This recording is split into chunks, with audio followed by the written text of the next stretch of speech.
আজকে নিয়ে এলাম বিরিয়ানির একটা রেসিপি, যেটা কালকে রাত্রেই করেছি। আর মাংসটা প্রথমে আমি কালকে, তার আগের দিন রাত্রিবেলা পেঁয়াজ, আদা, রসুন, গরম মশলা, টক দই দিয়ে ম্যারিনেট করে সেদ্ধ করে কষিয়ে রেখেছি। এবার আলু সেদ্ধ করে ভেজে নিয়েছি, বেরেস্তা করে দিচ্ছিলাম।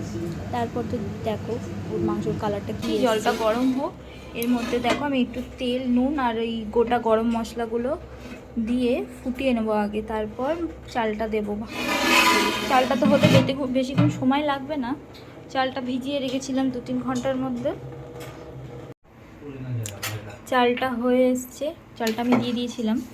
এবার হয়ে এসছে, দেখো 70%-এর মতো হয়ে গেছে চাল। এবার আমি নামিয়ে তারপর সাজাবো।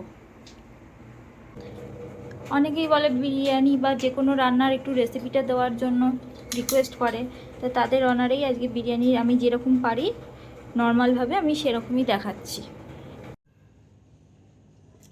এই যে ফার্স্টে একটা লেয়ার ভাত দেওয়া হয়ে গেছে, এর মধ্যে আমি একটু ঘি, বিরিয়ানির সিক্রেট মশলা আমার আর নুন সব দিয়ে একটা লেয়ার ভাতের করে নিয়েছি। এরপর দিয়ে দেবো মাংসর একটা লেয়ার, তারপরে হাফ দেবো আলু। এই যে মাংসটা এখন সাজিয়ে নিচ্ছি। হাতায় করে তোলা যাচ্ছে না, তাই হাতে করেই দিচ্ছি।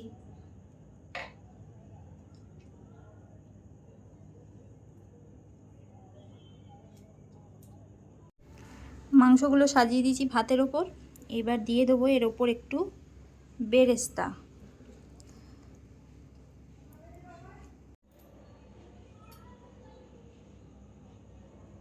মাংসের ওপর ভাতের আর একটা লেয়ার করছি। এর পরেরটায় দেবো হচ্ছে আলু, তারপরে আবার লাস্টে আবার ভাত। এইভাবে সাজিয়ে নেব।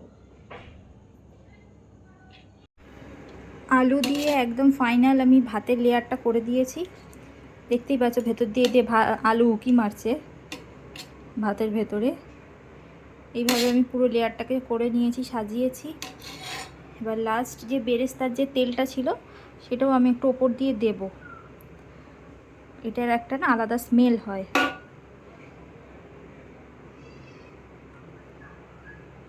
বিরিয়ানি মানে তো তেল ঘিয়েরই ব্যাপার। তাও ঘরে যতটুকু মানে সামলে সাবধানে করা যায়, কম তেল ঘি দিয়ে, সেইটুকুই করা হয়েছে। লাস্ট ফিনিশিং এখন অনেক বাকি আছে। এবার বেরেস্তাটা দিয়ে নিচ্ছি ওপর দিয়ে।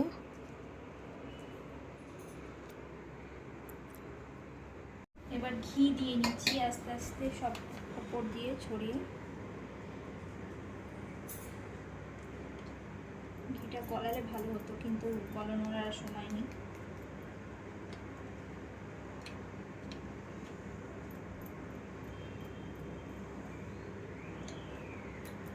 একটুই থাক।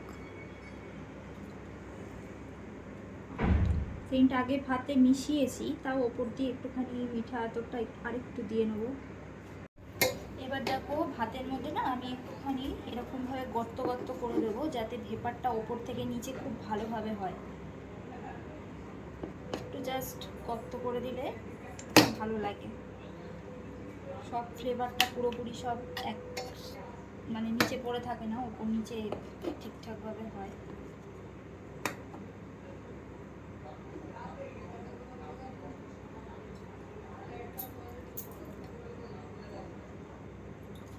এরপর দিয়ে নিচ্ছি যে কেশরটা, যেটা দুধের মধ্যে ভিজিয়ে রেখেছিলাম, তার জল, মানে সরি জল বলছি, এটা দুধ।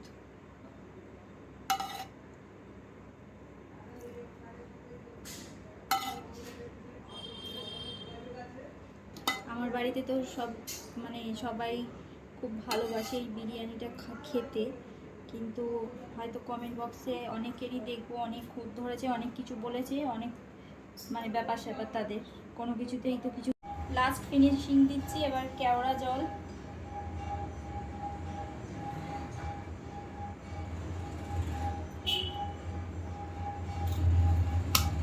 এবার দিয়ে নেবো গোলাপ জল।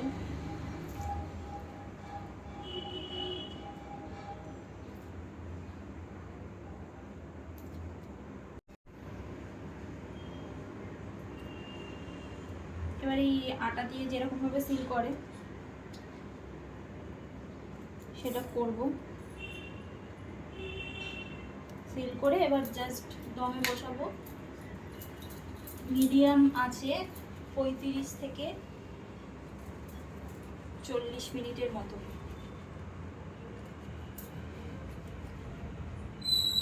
কারণ আমার ডেস্কিটা অনেকটা মোটা তো, তার জন্য একটুখানি ভেপারটা বেশিই লাগবে। আর অন্য পাতলা জায়গা হলে অতটা লাগে না, আধ ঘন্টার মধ্যেই হয়ে যায়। মানে যার যেরকম জায়গা সেই বুঝে ভেপার দিতে হয়, সেই বুঝে আছে।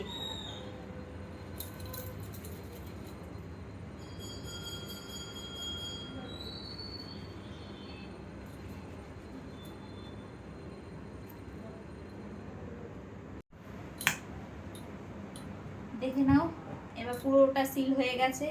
এবার জাস্ট ভেপারে বসাবো। বসালে তারপর যখন খুলবো তখন আবার দেখাবো।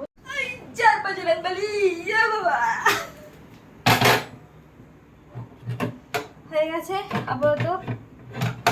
এবার ভেপারটা হোক। এর প্রথমে একটুখানি হাই ফ্লেমে রাখবো, তারপর 5 মিনিট 10 মিনিট পর দেখবো কতটা কি গা গরম হয়েছে, তারপর কমিয়ে দেবো, মিডিয়ামে করে দেবো। হ্যাঁ, তো এবার ফাইনালি আমার বিরিয়ানিটা এবার খোলার পালা। এবার দেখা যাক ভেতরে কি অবস্থায় সব আছে। আমি অনেকক্ষণ দমে রেখেছিলাম, একদম মানে লোতে করে।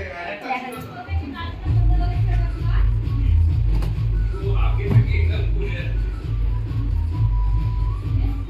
ও হো, বিশাল লোভনীয় লাগছে। দেখা যাক।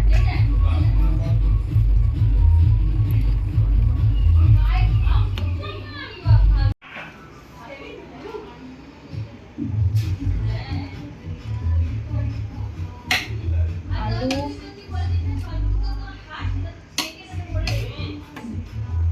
মাটন,